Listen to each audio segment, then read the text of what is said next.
Fala aí, meu irmão João, como é que você está? Tudo bom? Tudo na paz de Jesus Cristo? E os outros amados irmãos também em Cristo Jesus, né? Shalom para vocês, a paz do Senhor Jesus Cristo. E é isso aí, né? Estamos agora firme e forte no novo e vivo caminho, né? No véu que Jesus rasgou lá, né? Lá na cruz, lá na sua morte. Estamos aqui agora no novo e vivo caminho, estamos agora entrando para as veredas antigas, né? Estamos agora entrando aqui no caminho da restauração do Evangelho de Jesus Cristo. E nesse caminho de restauração, buscando as veredas antigas, entendeu? Sabemos que não somos o dono da verdade e nem queremos ser, mas sabemos que a verdade está no nosso Senhor e Salvador Jesus Cristo, né? Ele sabe toda a história do passado, né? Tudo o presente, sabe também todo o futuro, sabe o que é o reino de Deus na sua totalidade, e é esse fundamento que nós devemos buscar. No Salmo diz assim: se os fundamentos ruírem, o que poderá fazer o justo? Então, a igreja ela está firmada em fundamentos sólidos, em fundamentos profundos, eternos. Esse fundamento é Cristo. Paulo, na carta aos Coríntios, ele fala assim, ninguém pode colocar outro fundamento, a não ser aquele que já está posto, ou seja, Jesus Cristo. Então, o fundamento que está estabelecido na igreja não é o judaísmo, não é o cristianismo.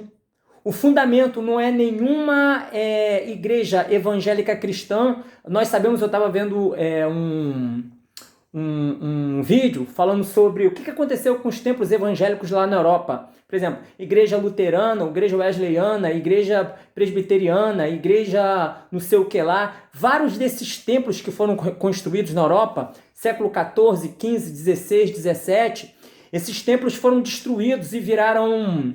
Os que não foram destruídos, né, viraram supermercado, viraram hotel, motel, viraram loja de conveniência, viraram farmácia, viraram shopping e outras coisas comerciais. Agora eu vou falar para você, se esses templos são realmente o reino dos céus, o reino de Deus, por que Deus permitiu todos esses templos serem destruídos? Né? O templo mesmo de Salomão, né? Se o templo de Salomão realmente representa o reino de Deus na terra, por que Deus permitiu o templo de Salomão ser destruído pela primeira vez? O povo leva ao cativeiro, o povo volta, reconstrói o templo e depois, na época de Cristo, quando Cristo está na terra, o templo é reformado por Herodes, depois o templo ele é destruído no ano 70, depois da morte e da ressurreição de Cristo, Tito entra lá com os exércitos, destrói tudo, o povo de Israel ele é disperso, a igreja de Cristo também é dispersa. Então você percebe que Deus não habita em templo feito por mãos humanas, e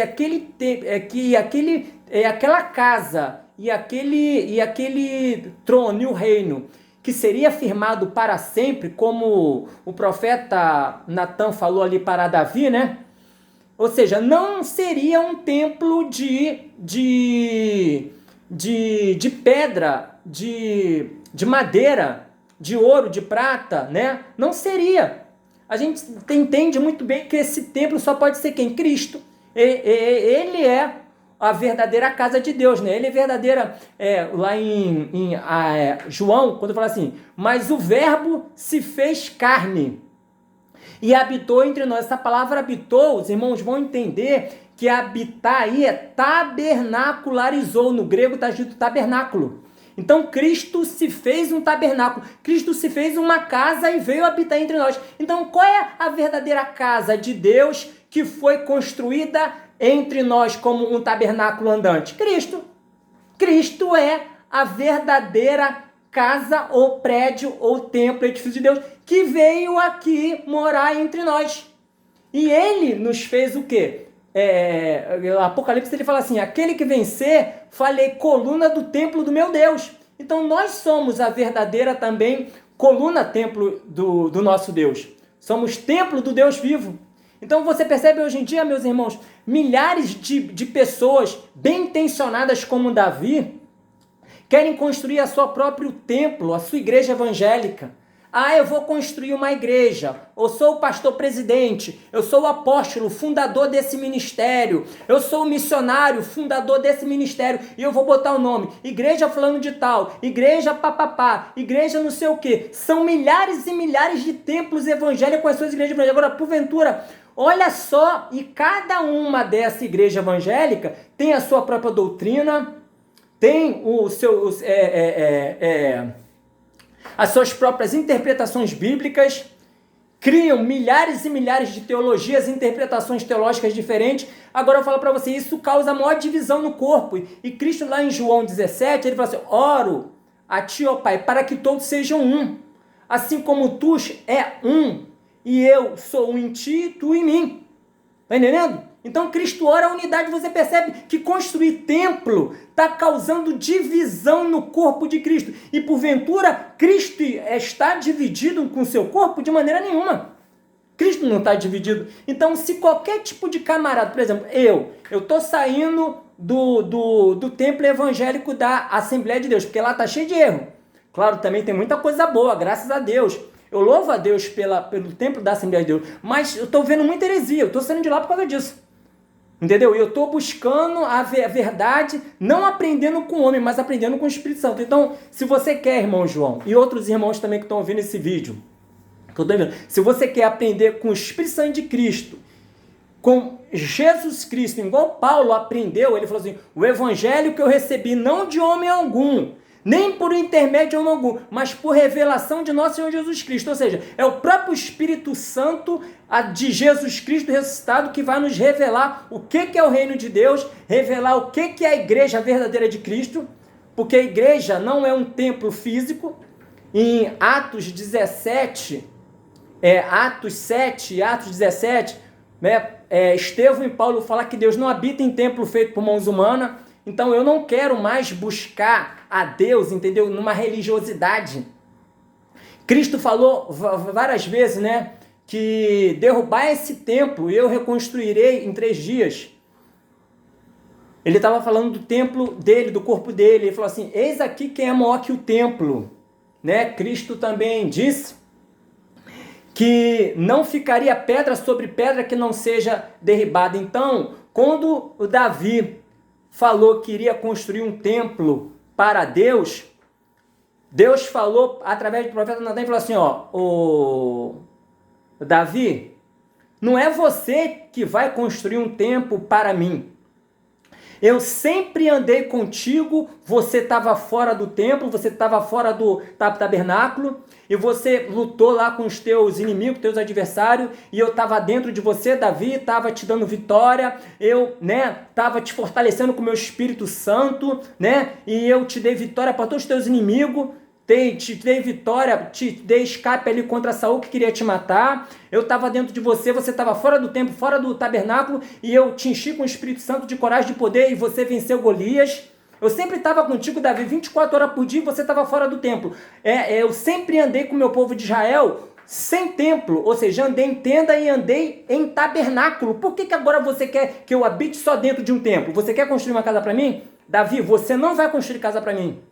Eu, o Senhor Deus eterno de Israel, é que vou construir uma casa para você. Aí, através da revelação do profeta, o profeta Natan, se não fale a memória, ele fala para Davi que um entre a tua semente, ele vai construir casa, entendeu?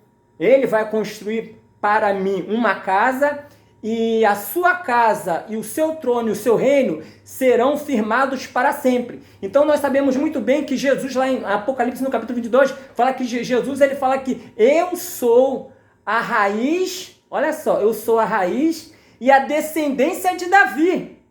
Então esse homem que veio, que realmente é raiz e descendência de Davi, ou seja, a semente de Davi, que veio para construir uma casa de Deus, porque não foi Davi que construiu casa para Deus, não foi Salomão que construiu a verdadeira casa de Deus, porque a casa que Salomão construiu, ela foi destruída uma vez, foi destruída 2 vezes, foi reconstruída, e depois ela foi destruída outra vez.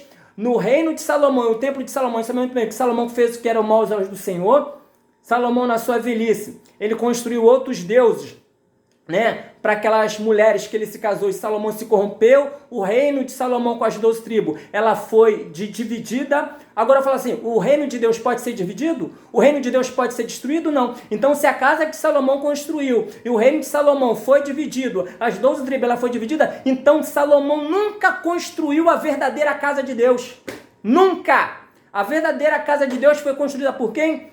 Pelo aquele que morreu na cruz e ao terceiro dia ressuscitou, Jesus Cristo nosso Senhor, Yeshua HaMashiach Nitzari, o Jesus Cristo, o Nazareno. Ele que construiu a verdadeira casa. Agora tem um montão de camarada que quer construir templo, construir templo, construir templo. Deus não habita em templo feito por mãos humanas. É por isso que eu estou saindo dos templos evangélicos, irmãos.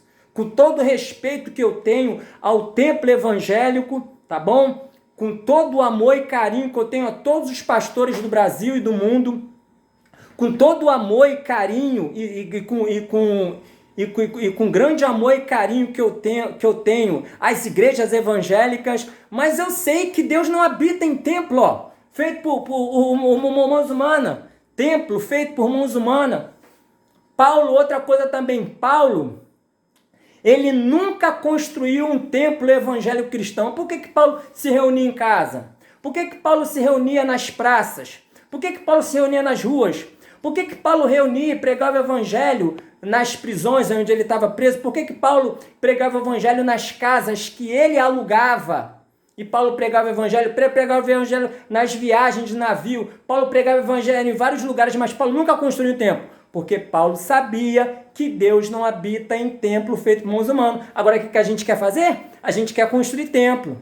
Aí o Bispo Macedo faz? Constrói templo. Apóstolo Valdemiro faz? Constrói templo. Aí o que R.R. Soares faz? Constrói templo. E que muitas denominações evangélicas faz? Constrói templo. O que o judaísmo faz? Constrói sinagoga. O que os judeus querem fazer agora? Querem reconstruir o templo de Salomão, que Deus não mandou fazer. A glória do Senhor habitou ali provisoriamente. A glória do Senhor é o Evangelho de Cristo, é o Espírito de Jesus Cristo, que Cristo morreu, é o terceiro dia ressuscitou. E o que os judeus querem fazer? O mesmo erro. Agora nós vamos fazer o mesmo erro? Nós vamos construir templo? A igreja dos últimos dias é aquela igreja que está lá em Apocalipse no capítulo 12. E foi-lhe dado asas de águia para a mulher, para que ela voasse para o deserto. A verdadeira igreja é a igreja sem templo físico, mas sabe que é uma igreja espiritual que está fazendo a vontade de Cristo na terra. Por isso que em Apocalipse fala: eis aí o tabernáculo de Deus com os homens, e Deus estará entre eles, e ele estará com Deus. Ou seja, a vontade de Deus é que a igreja dele verdadeira, o tabernáculo dele vivo, que é eu e é você, meu irmão, que estamos procurando fazer a vontade do Evangelho, esse tabernáculo vivo, essa igreja viva, essa coluna do templo de Deus, esse templo vivo que somos nós, andantes vivos, entendeu? Essa é a igreja viva que vai fazer a vontade de Jesus nos últimos tempos. Não é um templo, entendeu? Não é uma denominação evangélica, não. Chega de religiosidade. Religião para Deus é visitar os órfãos e as viúvas e guardar-se incontaminado da corrupção deste mundo. Amém, irmãos? João, meus amados irmãos, não só irmão João, mas outros irmãos também que querem compartilhar comigo para andar no caminho da restauração do evangelho do reino de Deus. Porque o evangelho que eles passaram para a gente foi um evangelho bom? Foi. A gente aprendeu muita coisa? Aprendemos muita coisa nos tempos do evangelho. Mas a gente sabemos que muita coisa está errada. E essas coisas que estão erradas, por exemplo, mercantilismo na igreja, entendeu? Festas na igrejas pagãs, dízimo na igreja. Jesus nunca pediu dízimo, os apóstolos de Jesus nunca pediram dízimo. Jesus mesmo falou, de graça receber, de graça dai. Se a gente for ver lá como começou a igreja primitiva, a igreja sempre pediu oferta, a igreja nunca pediu dízimo. Apóstolo de Cristo nenhum viveu de dízimo, eles viviam de oferta. Paulo também nunca pediu dízimo para ninguém. Paulo só vivia de oferta e Paulo trabalhava. Paulo fabricava tenda para não pesar nenhuma igreja. E Paulo também não recebia salário de igreja. Igreja nenhuma pagou salário para Paulo. Paulo trabalhava e Paulo sustentava. Cristo sustentava Paulo com o trabalho de Paulo com as suas próprias mãos, que Atos dos Apóstolos fala bem isso, e Paulo fala isso nas suas cartas, entendeu? Aí agora eles estão dizendo que a gente é que tem que dar dízimo, que o dízimo é obrigatório. Pelo amor de Deus, Jesus falou, de graça recebeste, de graça dai. Onde é que Jesus está mandando a igreja pedir dízimo lá em Malaquias capítulo 3:10? Não que Malaquias 3:10 seja errado, eu creio em Malaquias 3:10, mas tem que ser interpretado no seu contexto correto. Deus falou com o povo de Malaquias naquela época, mas Deus não está falando para o povo dele agora. Agora é tudo o quê? Oferta de amor.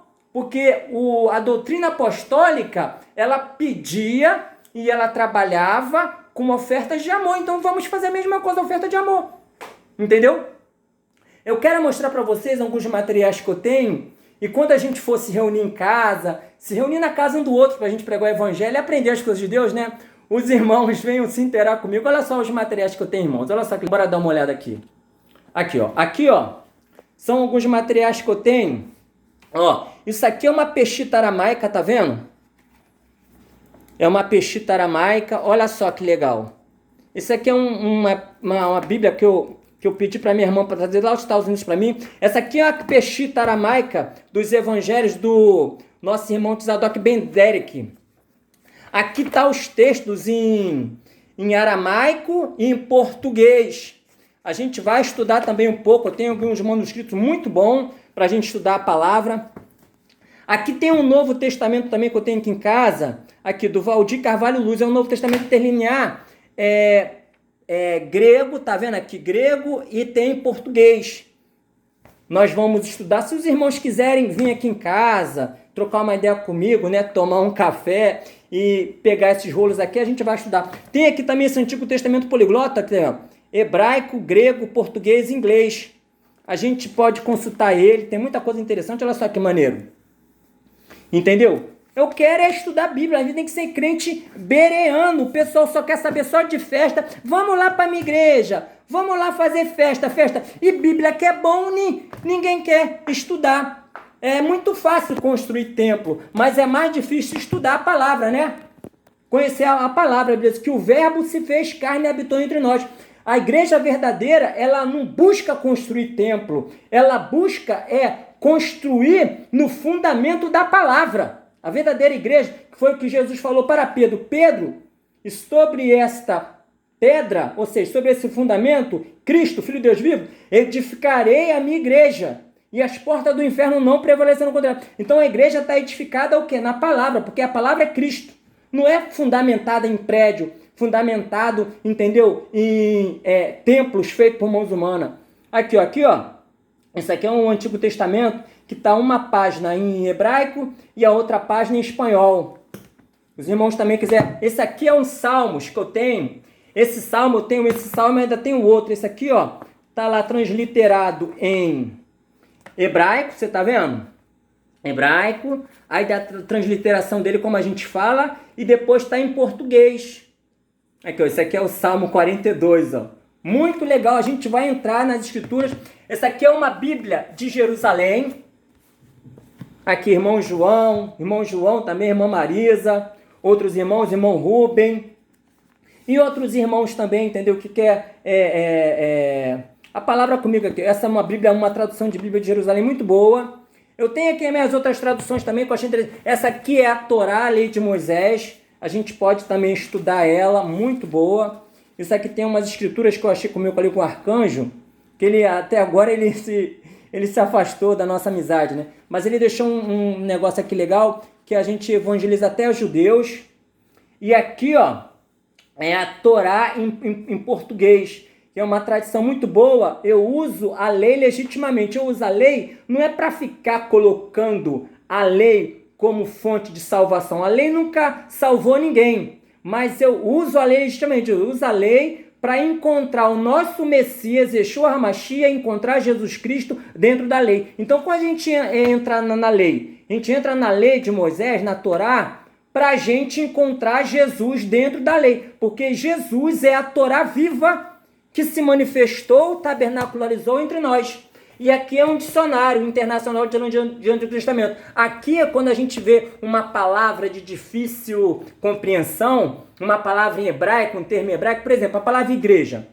Igreja não significa igreja, igreja também significa edá, carral, né? Edá, Carral, que significa ajuntamento de pessoas ou grupo de pessoas, que era a assembleia ou a congregação do ajuntamento do grupo, o quê? Das tribos de Israel. Então, o que é a igreja? Igreja nada mais é do que o agrupamento, o ajuntamento das tribos, ou seja, de Israel. Então, igreja tem tudo a ver com o povo de Israel. Eu não posso falar que igreja é uma coisa e Israel é outra coisa. Igreja e Israel são duas palavras que são sinônimos. E no grego, a palavra igreja significa eclésia, né? Que vem daí da palavra eclesiaste, né? E que vem da palavra eclesia, ou seja, então igreja significa o quê? A congregação das 12 tribos de Israel que se reunia, olha só, que se reunia para ouvir o quê? Para ouvir a palavra do Senhor e para fazer a vontade do Senhor. Então, se eu falo que igreja é uma coisa e Israel é outra coisa, entendeu? Eu tô o quê? Eu tô separando igreja com Israel. E Cristo, ele fez completamente diferente. A Bíblia fala lá em Efésios, diz que Cristo, ele, na sua morte de cruz, ele aboliu a parede da separação. Ou seja, unindo quem? Unindo ambos povos. Ou seja, fazendo com que judeus e gentios adorassem a Deus como um só povo, ou seja, um só homem, fazendo dos dois, ou seja, judeus e gentios, um só povo, um só homem. Então você percebe que a maioria das igrejas evangélicas, elas separam, não. A igreja é uma coisa, Israel é outra, e Jesus fez diferente. O que Jesus faz? Jesus pega os judeus e os gentios e através do sangue de Yeshua HaMashiach, Jesus une as duas coisas. Agora eu falo para você, qual é o pastor, qual os irmãos que ensina isso? Não é pra gente. Quem ensina pra gente que igreja Israel é um povo só? Que igreja de Israel, agora pelo sangue de Cristo, é um povo só que está fazendo, ou seja, não é um templo de Salomão, não é uma sinagoga judaica, não é um templo evangélico, não é um templo católico, mas é o povo, seja judeu ou seja gentílico, né, as nações da terra, que querem realmente ouvir a palavra, entender a palavra, compreender a palavra de Gênesis, Apocalipse e encontrar Jesus Cristo, o Nazareno, ou seja, encontrar Yeshua HaMashiach Netzari em toda a Escritura. Jesus Cristo tem que ser glorificado em toda a Bíblia, em Gênesis, Apocalipse, entendeu? E quer realmente fazer a sua vontade. É um povo vivo, eu e você, não é templo físico. Porque Deus não habita mais em templo, humano. Então esse negócio, você percebe a cultura brasileira, a cultura americana, o sistema babilônico da falsa doutrina tem colocado uma forma tão errada a gente que é a igreja, que muitos irmãos, eu até falava isso, acredito que você até falou também, as pessoas falam assim, eu vou para a minha igreja. Às vezes tem irmão que fala bem assim, eu vou para a igreja do meu pastor, né? Esses irmãos já ouviram esse termo, essa frase, né? Eu vou para a minha igreja, eu vou adorar Deus na minha igreja. Coitado, até parece que a igreja é dele. Coitado, até parece que a igreja é do pastor presidente dele, que fundou aquele ministério. Primeiro que a igreja não é minha, primeiro que a igreja não é sua. Primeiro que a igreja não é do meu pastor presidente, nem do teu pastor presidente. A igreja foi fundamentada por Jesus Cristo. Ele que morreu na cruz, ele que ressuscitou ao terceiro dia. E a igreja é dele, a igreja não é minha, a igreja não é sua. A igreja é de Cristo. A igreja verdadeira somos nós, que se arrependemos dos nossos pecados, que estamos se arrependendo, que estamos procurando cada dia buscar o Senhor Jesus em espírito e em verdade, obedecer seus mandamentos e procurar ser o quê? O representante dele, Deus aqui na terra. Foi o que falou com Paulo. O mistério que estava oculto, mas agora que foi revelado, é Cristo dentro de nós, a esperança da glória. Vamos repetir? Cristo dentro de nós, a esperança da glória. Oh, glória a Deus, aleluia, meus irmãos. Então, restauração já. Vamos buscar o caminho da restauração do evangelho do reino dos céus, ou do reino de Deus. Amém, irmãos? Um abraço, a paz do Senhor, shalom.